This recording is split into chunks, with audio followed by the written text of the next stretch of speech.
You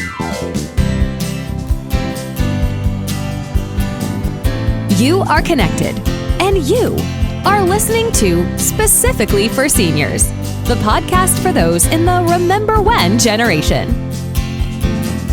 Today's podcast is available everywhere you listen to podcasts and with video at Specifically for Seniors YouTube channel. Now, here's your host, Dr. Larry Barsh.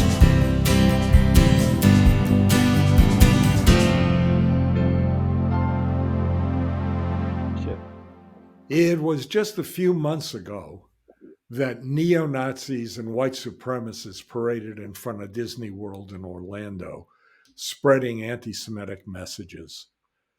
There's outbreaks of anti-Semitism on college campuses, increase in anti-Semitism in large cities throughout the United States. But amidst all that, Yiddish language is making a comeback due to our guest today on Specifically for Seniors.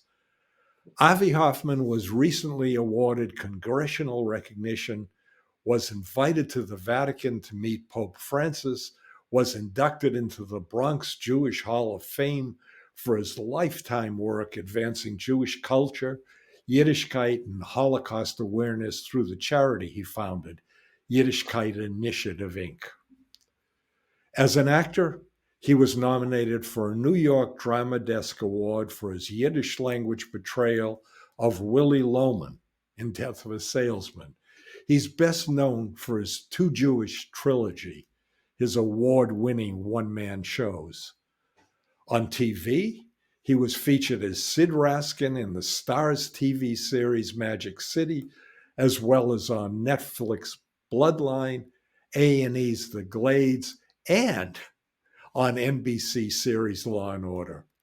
He starred in the film festival favorite You Will Not Play Wagner and the international award-winning Yiddish short films Shahida and Boxed, and in the motion picture The Imported Bridegroom. He was seen in the PBS documentary They Came for Good, A History of the Jews in the United States. Avi has performed all over the world, has numerous acting and directing credits, and received multiple awards and nominations. Avi, welcome to Specifically for Seniors. It's a pleasure and honor to have you on. Well, thank you. After that introduction, I'm not sure what more I can say. Okay, so we'll end the podcast now, and that'll be for about having it. me, and all the best. There is so much to talk about, but can you tell us a little bit about your family history? I'm a child of Holocaust survivors, which in this particular time is triggering an enormous amount of PTSD for me on many levels. My father was from the Carpathian Mountains of Hungary, Czechoslovakia, Romania, and ended up in Auschwitz. He survived Auschwitz. My mother was born in Siberia and ended up in the DP camps after the war, coming to America in 1949, and ended up becoming my founding partner of the organization, because really everything I know about Judaism came from them. And my mother was professor of Yiddish language and Jewish culture at Columbia University for 25 years. She was a journalist in the Yiddish Forward newspaper. She's an award-winning playwright and has authored 7 books. So I grew up in the Bronx. I was born in the Bronx. My mame-lshun, my mother tongue, was Yiddish. I spoke Yiddish first, and then I learned English when I went to public school. I always wanted to perform. From the time I was 4 years old, I was already doing shows in my little Yiddish school. When I was 8, I played Tevye in Fiddler on the Roof at the age of 8 in a children's production in the community center in the Bronx. By the time I was 10, I was working professionally in the Yiddish theater in New York in the Volksbühne. And then at the age of 11, my parents decided to move to Israel. So I grew up in Israel. I learned Hebrew within 6 months to a year. I was fluent. I sound like an Israeli when I speak Hebrew. I grew up there. I did theater, I did television, I did film, and I left in 1977 at the age of 19 to come back to the United States, get my degree, and pursue my career, which I have done ever since. My parents came back after that. My life has been very, very blessed and very full. I have done hundreds, thousands of performances all over the world. But I realized, my mother and I realized about 7 years ago that there was an enormous need within not only the Jewish community, but also in the non-Jewish community to understand Judaism from a cultural perspective. You know, you've got your religion. You have everything from ultra orthodox to atheism within the Jewish people, including Jewish Buddhists, Jews, and I mean, there are so many ways that Jews can express themselves religiously or faith-based or not. You have Zionism and the love of the state of Israel, which unfortunately today is once again fighting a horrible war against terrorists who are dedicated to the death of the Jewish people. But the biggest element of Judaism that my mother and I were looking at was the culture of the Jewish people, dating back thousands of years. I taught a course at the University of Miami called Yiddish Theater, the Foundation of Modern Culture. And my basic premise and hypothesis was that as you go back in time and you look at the contributions of the Jewish people to the world in all fields, so if you go back to the book of books, right, the greatest book ever written is the Old Testament. And it's violent and it's Shakespeare. I mean, Shakespeare took a lot of his themes from the Bible and reinterpreted them for his time. Once you start looking at what we have given the world, you realize that most people don't know this. They don't think of it that way. So whether it's the 1,000 years of Yiddish language, which helped to create the Yiddish theater, which then helped to create Broadway. There was no Broadway before there was Yiddish theater. So the Yiddish theater created Broadway. The Yiddish theater created Hollywood. The Yiddish language was responsible for what was mainstream music. By Mir Bist Du Shane was the biggest hit in the world. Comedy. You can't even talk about comedy without seeing that Jerry Seinfeld today, or Borat, is an extension of the comedy that was developed back in the 1880s and moved itself all the way to what we now see, what we think of as stand-up comedy. Needless to say, food and the legal profession. I mean, there are so many contributions, cultural contributions of the Jewish people to the world, to the mainstream world, that my mother and I decided there needed to be an organization dedicated specifically to bringing this enormous mountain of culture to not only the Jewish people who have forgotten or don't remember or never knew. I'm sure I could ask you whether you ever heard of Chaim Grade. No, I have not. Right. And don't feel bad. You are not the only one. Most people have no idea who he was. But he was up for the Nobel Prize in Literature with Isaac Bashevis Singer. Isaac Bashevis Singer won and became Isaac Bashevis Singer. Chaim Grade was forgotten. So not only the Jews, but the non-Jews.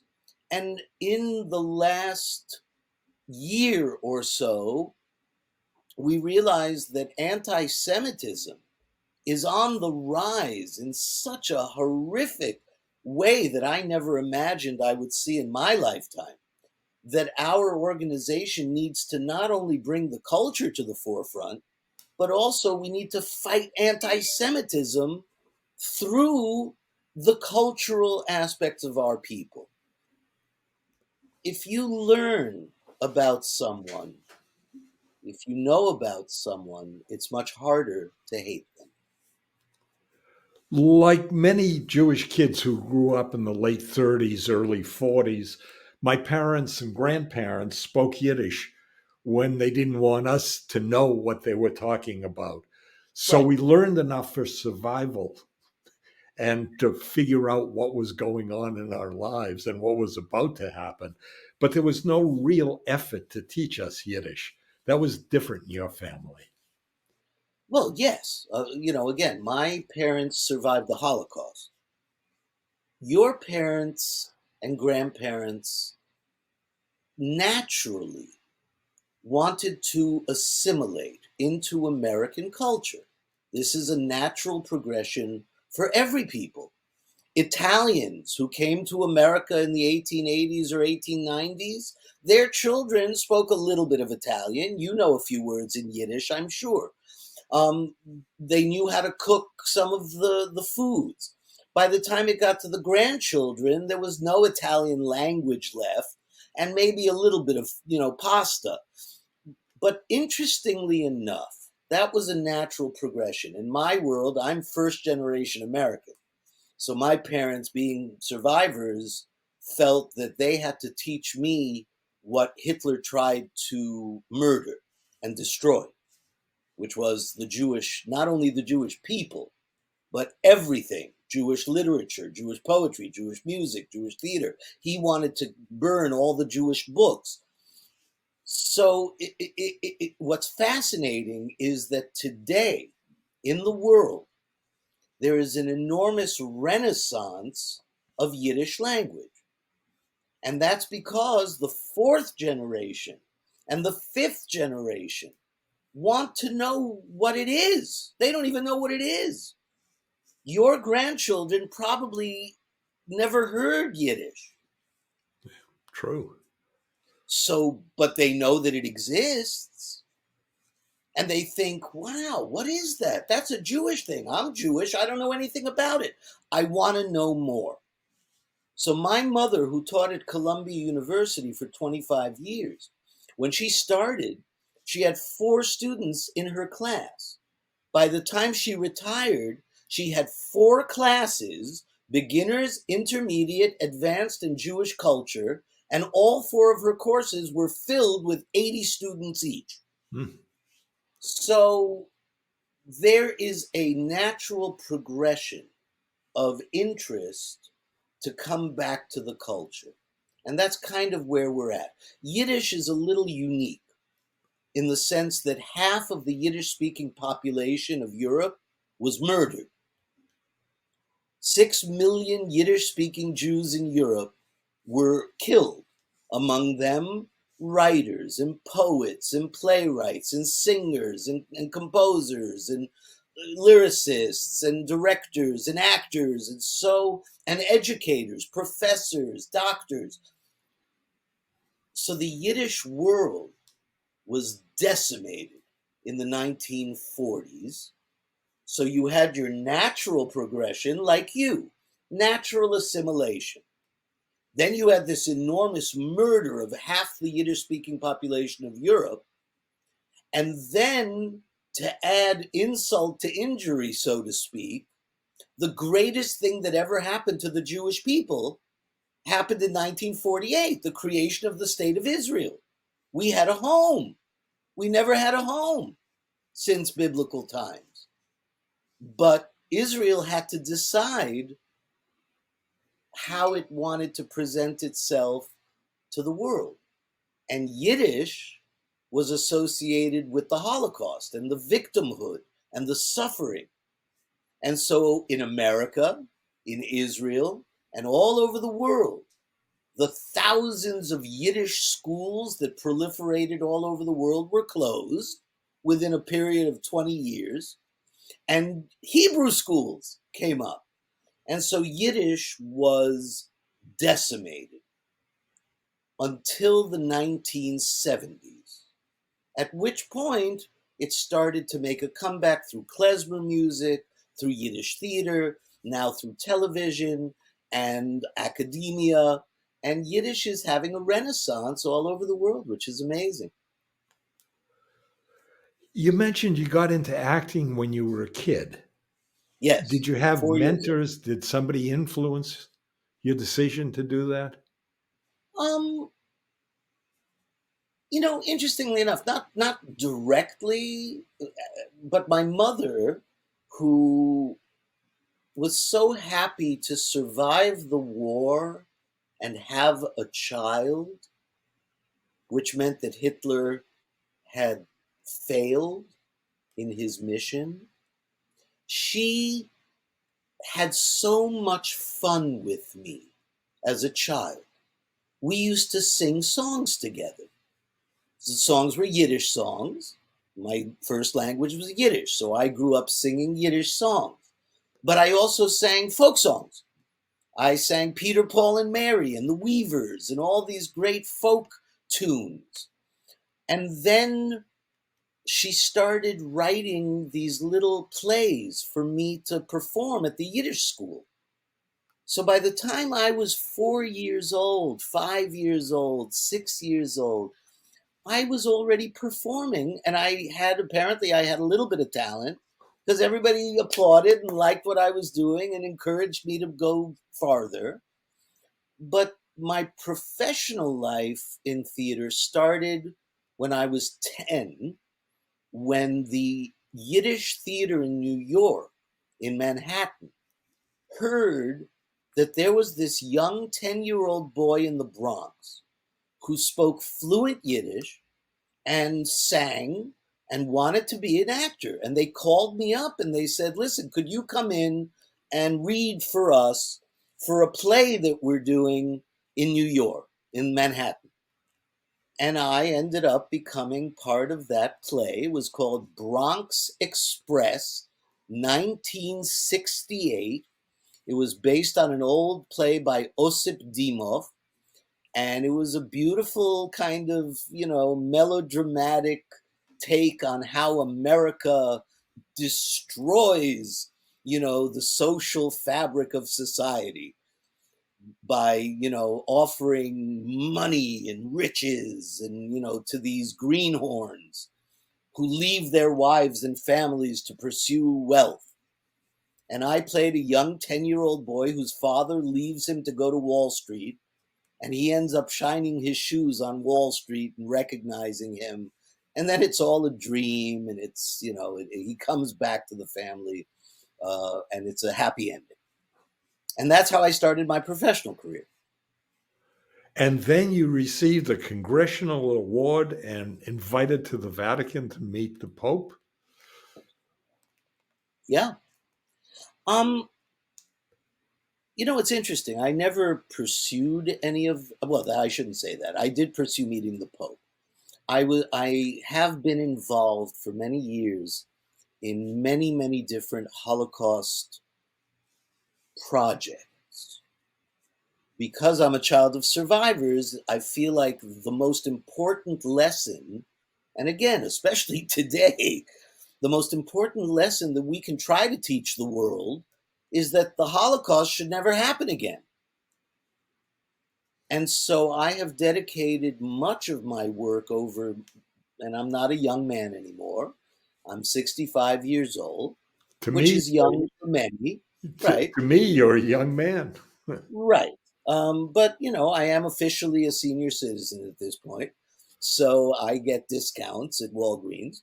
And so I've dedicated much of my 40-year career to doing work that is related to the Holocaust.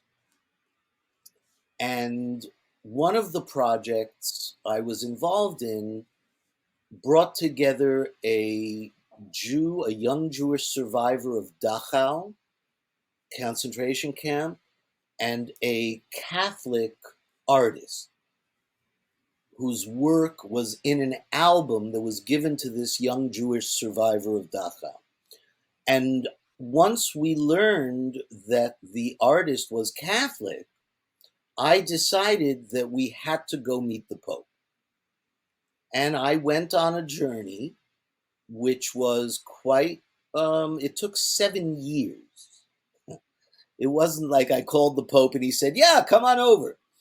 There were actually two popes. First, it was Pope Benedict, and Pope Benedict didn't really want to meet with us because apparently he was getting ready to resign his popedom.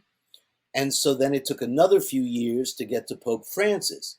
But it was a long and arduous process. But after 7 years of going through the archbishops in Miami and Washington and Vatican, we eventually received an invitation from Pope Francis to come meet with him and show him this artifact. And it was an extraordinary honor. And because of all the work that I've done over the years, Congresswoman Debbie Wasserman Schultz decided to honor not only me, but several others with a congressional recognition for my work in Jewish culture and Holocaust education and awareness. And then my mother and I were both inducted into the Bronx Jewish Hall of Fame.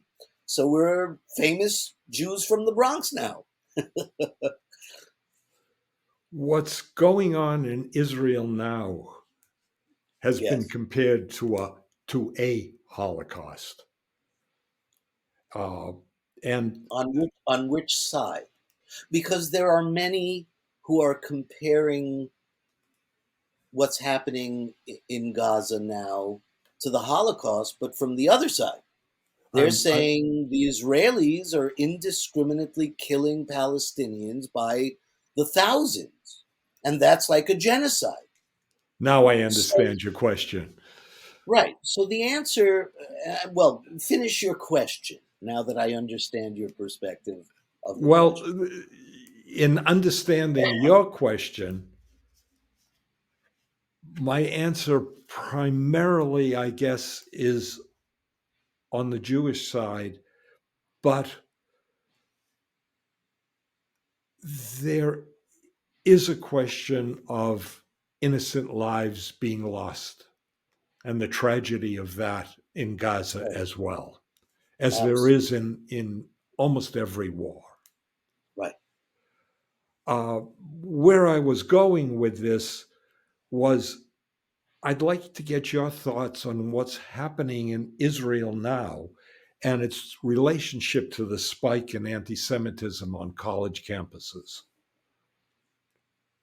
Having my last grandchild still in college. So I'm happy to answer your question, but I would like to qualify it by saying that I am no expert on politics. I am no expert in community relations that are political or geopolitical. I am in the arts. So I can answer your question from my human perspective. Just as me as a person, I am devastated by all of it. I am devastated that a terrorist organization called Hamas is allowed to exist with a charter that specifically says all Jews should be dead. That is as Nazi as you can get. So if you want to compare it to a Holocaust, you could say that they share the same goal, to kill all the Jews in any way, shape, or form with no boundaries, and to literally go in and create a pogrom, which is exactly what happened. 1,400 plus Israeli Jews were killed, murdered, raped, decapitated, babies, children, adults, senior citizens, women, men, murdered in the way that we haven't seen since the Holocaust and before. In the 1880s and the 1890s and the early 1900s, yeah, you'd be sitting in a village in Ukraine or Lithuania, and the Cossacks would come in on their horses and rape the women, kill the children, kill the men, decapitate, get drunk, and then leave. And 500 Jews were left dead, 1,000 Jews, 500, whatever it was. Thousands of Jews were killed in Europe in pogroms, which created the first major wave of immigration to the Western world in the 1880s. The first wave was 1880. So in that sense, the difference is Hamas is not the Nazi regime. They're not in charge of anything but a tiny sliver of land where they abuse their own people and use them as shields, human shields, to basically try to protect themselves and everything they've accumulated. Now, having said that,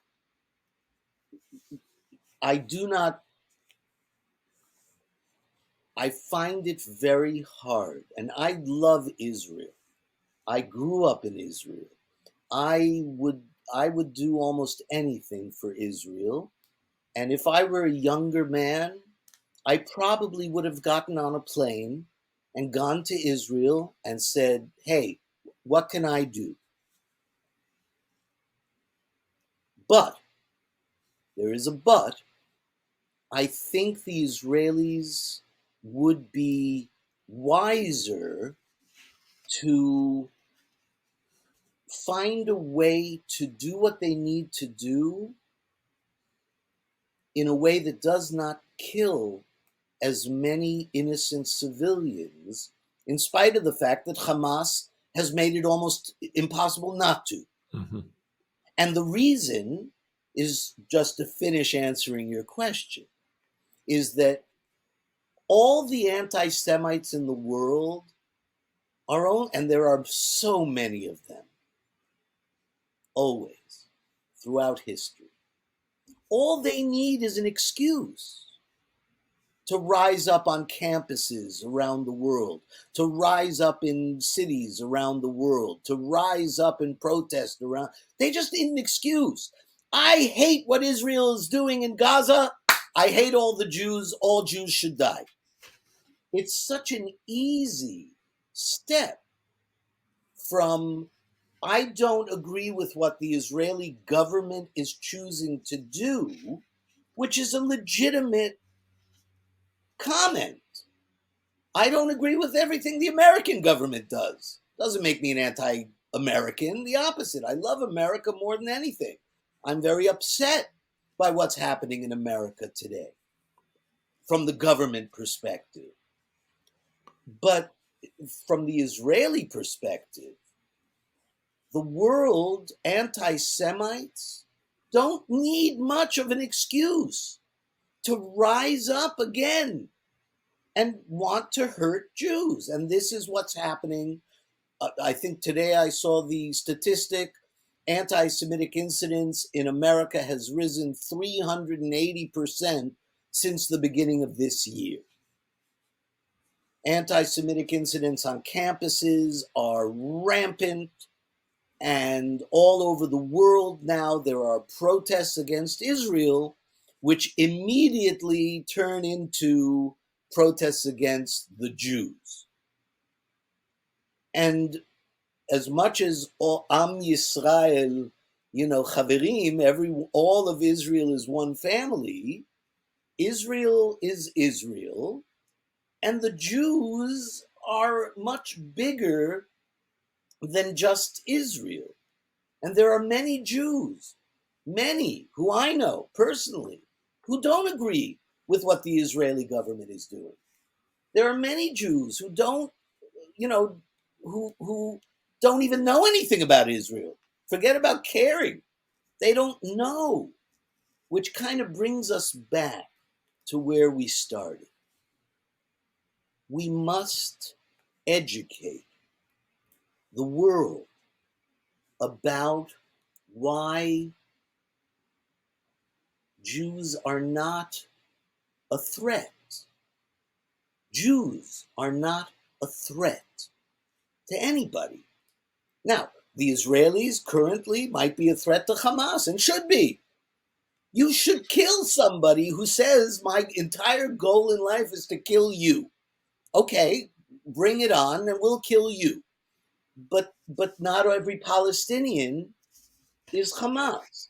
Just like not every Jew is an Israeli. So we have to teach.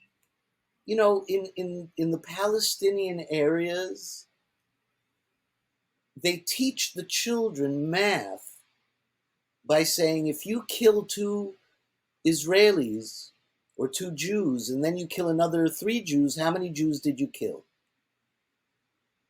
That's, as long as you teach young children that, there will never be peace.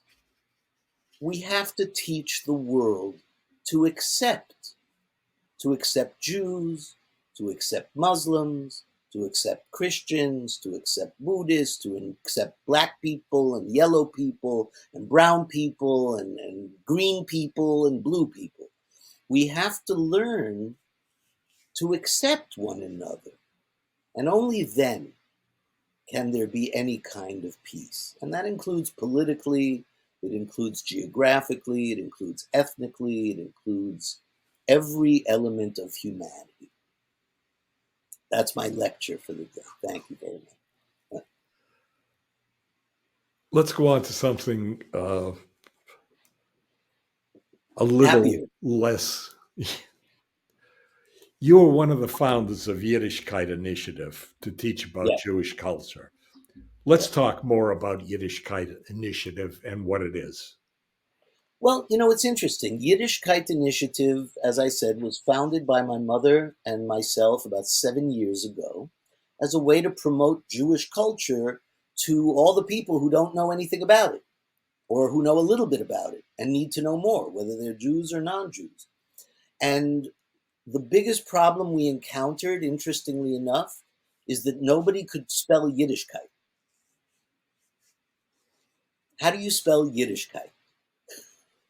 When I said my email is avi@yiddishkaytinitiative.org, everybody went, wait a minute, how do you spell that? And then it took an hour to explain it. So we decided to change our branding to YI, Yiddishkayt Initiative, Why I Love Jewish. So we now brand ourselves as whyIlovejewish.org. That's our website. For all of you out there, go to our website, whyIlovejewish.org. And so we are now, you know, it's amazing.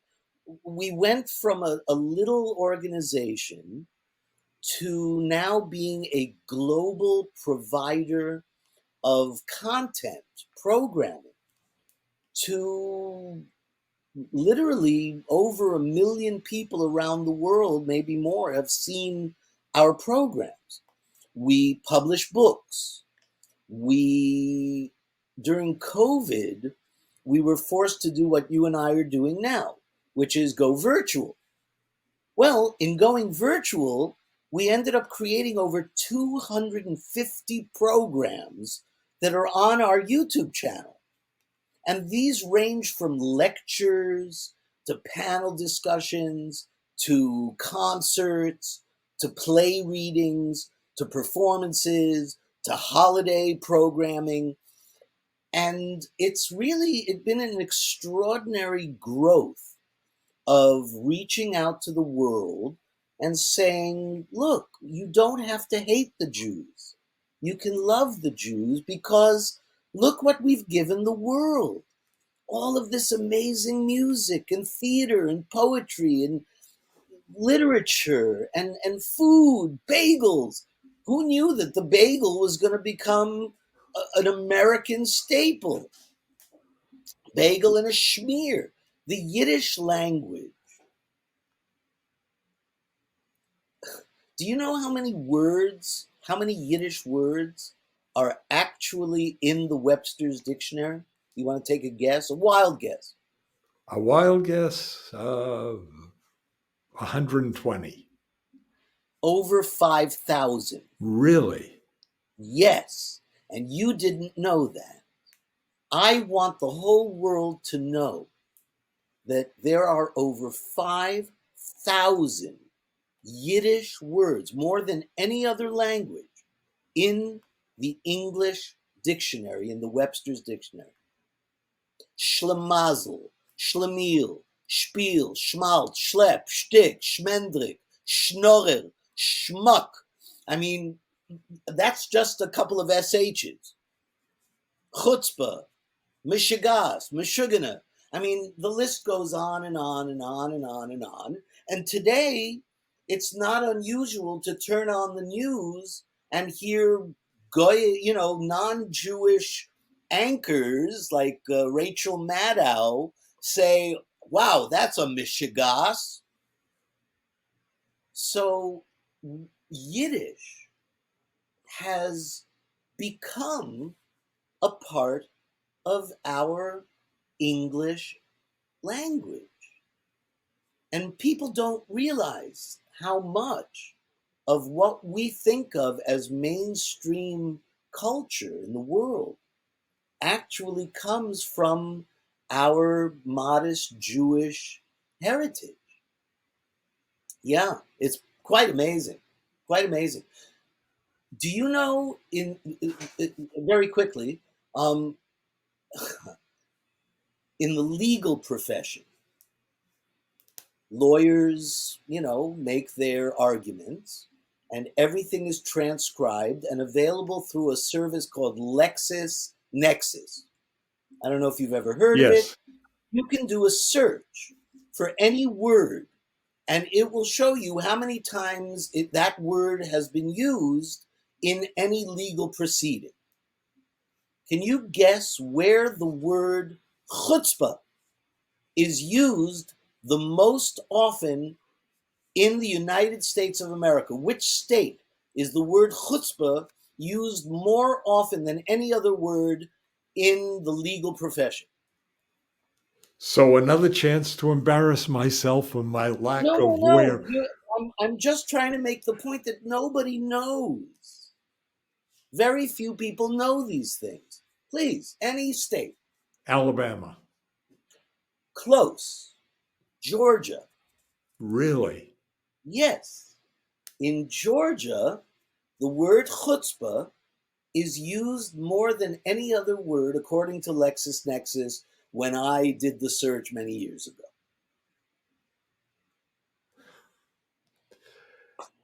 What can I say? This is Well, an education. This is what well, it should be. right. And that's what the Yiddishkayt Initiative, aka Why I Love Jewish, is dedicated to. Education. We have three basic pillars, foundational supports. One we call learn. You have to learn, you have to teach, you have to give information to people so they enrich themselves in any way possible. So everything we do has some kind of an educational component to it. Our second foundation is to create. We create.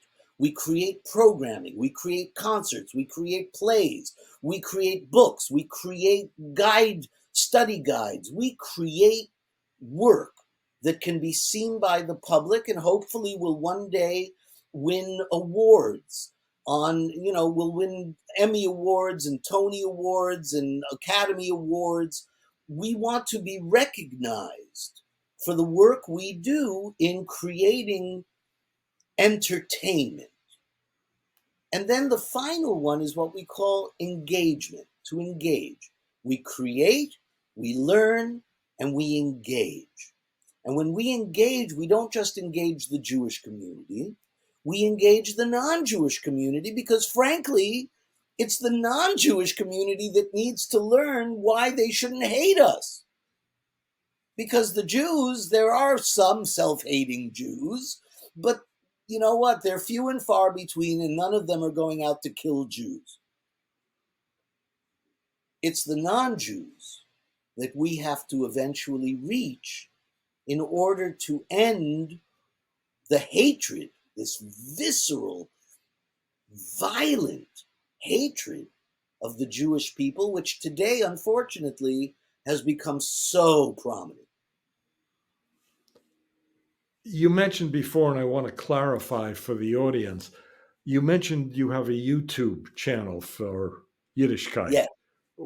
How do people access it? Well, if you go to our website, whyilovejewish.org, there are many different places to click that have the YouTube logo or why I live, but if you go to YouTube, and everybody goes to YouTube, just look up Yiddishkayt or Why I Love Jewish or Avi Hoffman. Whatever you look up will get you to us. And then you can subscribe to our channel so that every time we have a new program, you'll know about it. And we have new programs all the time. And we already have over 250 free programs that you can watch and enjoy. Some of them are, like I said, simple interviews like you and I are doing right now. And you know what? If you send me the link to this interview, we'll put it on our YouTube channel and share it with everybody and say, look at this wonderful, specifically for seniors interview that Avi Hoffman did. I do a podcast as well. I call it Schmoozing with Avi. And so you and I are basically having our own little schmooze now. And it's a joy. Well, thank you. Likewise. I've interviewed many, many, many people on many, many different subjects. And I find it fascinating to find out what other people are doing, like you. And I very much appreciate the work that you do, specifically for seniors. Thanks for the plug. Yes.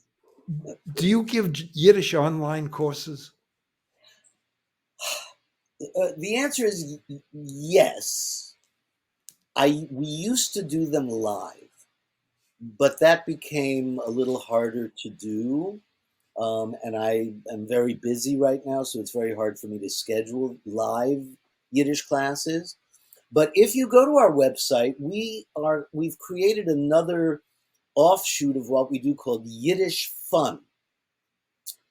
And Yiddish Fun is on our website, and it says learn Yiddish Fun classes. And I have taken the Yiddish classes that we did virtually, and we've packaged them in a way that people can access them online, virtually, 24/7, at their own convenience. It's a 6-hour course called Yiddish Fun 01. And basically, for $18, I think, or $36, whatever it is, it's very inexpensive. You can access those 6 hours of Yiddish with me and my mom anytime you want, 24 hours a day. It comes with study guides and audio tracks and Zoom videos to teach, kind of have fun with Yiddish. So yes, the answer is yes. The Yiddish Fun website is still very new, so we're still trying to work out the kinks.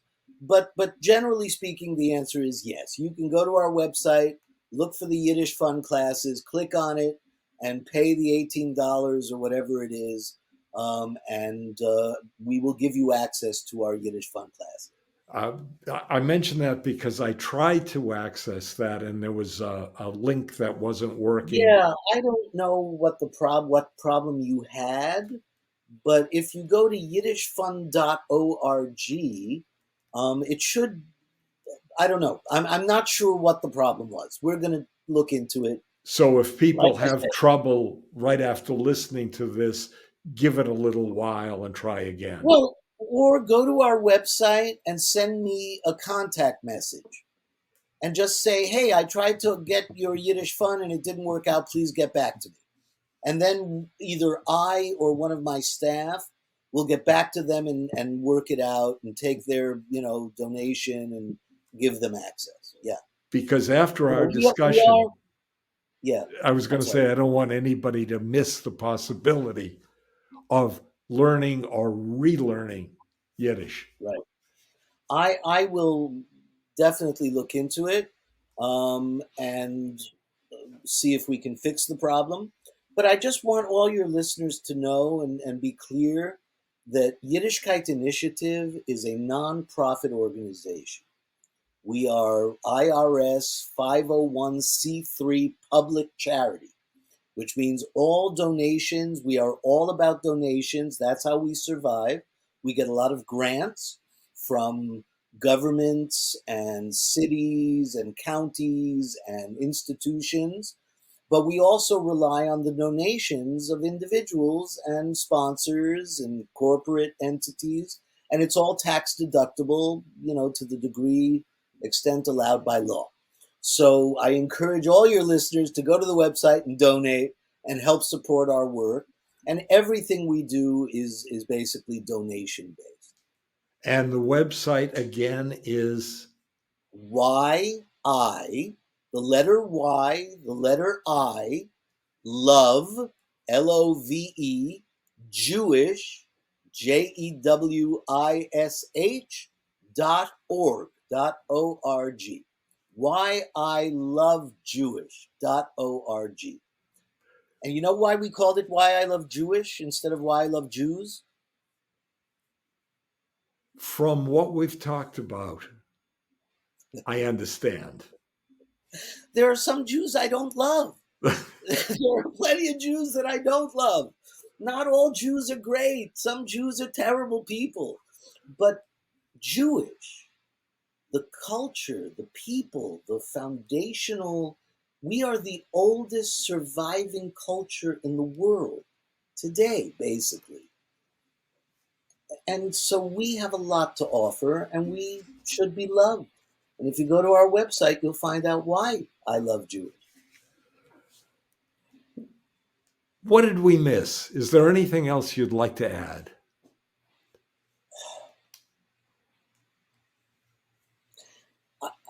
I'd like to finish with this. It's not your fault. What do I mean by that? It's not all of you people out there who are looking at me right now and listening to my voice, it's not your fault that you don't know about Yiddish. It's not your fault that you don't know about the things I've been talking about. It's just the way of the world. But you have an opportunity, and your children have an opportunity, and your grandchildren have an opportunity, and all their friends have an opportunity to learn something and be entertained by the wonderful treasures of the Jewish people that we're offering to you through our organization. So don't feel bad that you don't know Jewish or your grandparents spoke Yiddish when they didn't want you to understand. It's just the way it was. But now, in the year 2023, you can enrich yourselves, your family, your friends, your relatives, your neighbors, with the glory and the beauty and the depth of the Jewish people, culture, in a very non-threatening way. And maybe we can help to fight antisemitism through the arts. And that's the mission of Why I Love Jews. Avi, this has been a joy, an honor, a pleasure. I am delighted that you agreed to come on specifically for seniors. Thank you. My pleasure. Seid gesund und stark. Everybody, please be safe.